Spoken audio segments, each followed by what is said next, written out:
Hey guys, it's Lee. Just want to let you know what we're doing right now. We're down here in Uwharrie, and we're doing some research again. Right now, I'm in an area that has been logged. And what I like to do is I like to try to come to these areas that's been logged because sometimes you can actually find tracks because the ground has been broken open, and we just had some rain, which is a good thing. I'm not going to lie to you and tell you that we have found anything great because we haven't. But back down there and right back over there, we did find, I can't swear to it, but we did find something that almost, well, it kind of looked like a track. If it was a boot, then it was a very big boot. But the thing about it was there was no other boots around, just that one. And I mean, I'm out here walking around and I'm leaving boot prints everywhere. But over there and right back down there were no boot prints, just them tracks. One's like going up an incline, and the other one's, it's literally just in the ground, like going off into the forest. So was it Bigfoot tracks? I don't know. I'm just telling you what we found. But anyway, with that being said, like I said, we're down here in this logging area, looking around, doing some research. But there is something I want to tell you about, though. I don't know if you ever heard about it, but back in the mid-'70s, there was a Bigfoot down here they called Smiling Jack. And the reason he got that name was there was an old farmer, okay? Now, this took place back over towards between Coggins Mine and Reservation Road. This is where it took place at. The old farmer, as the story goes, during the month of October, he was well known for putting pumpkins out in his backyard towards the forest line. Why? I don't know. All of a sudden, the pumpkins started getting gone, okay? Well, he said he noticed that he'd put out 5, 2 would get gone.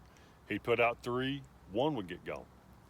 So he said that he stood on his back porch one day and he said, "I tell you what I'm gonna do." He said, "I'm gonna put 6 pumpkins out." He said, "I'm gonna see what comes to get them." Because he said he thought maybe it was like a raccoon or something coming to get them. So he said early one morning, he said he walked out there and he said he didn't see nothing. He said he had 5 pumpkins out there.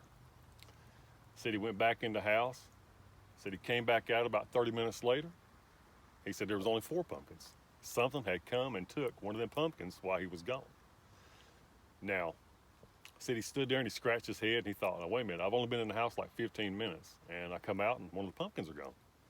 He said, all right.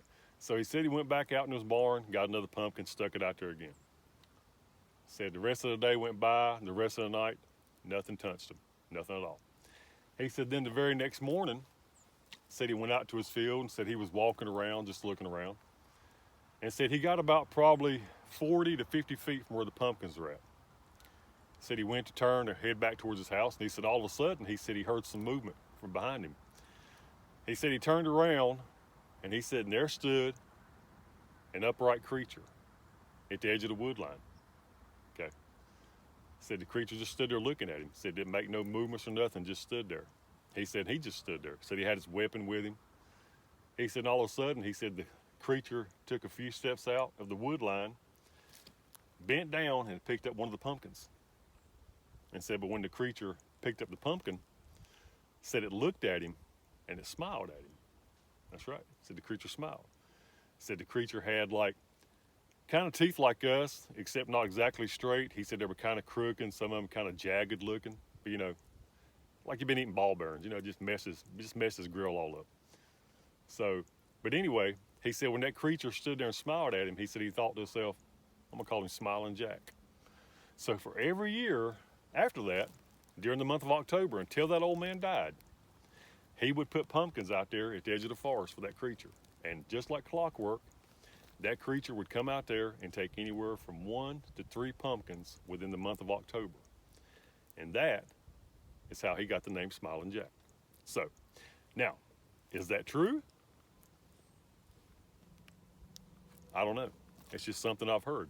But I'm going to leave that to y'all to believe. So, but anyway, with that being said, I know it's kind of a next day thing because I didn't get to do the video yesterday. But with that story being said about old Smiling Jack, happy Halloween.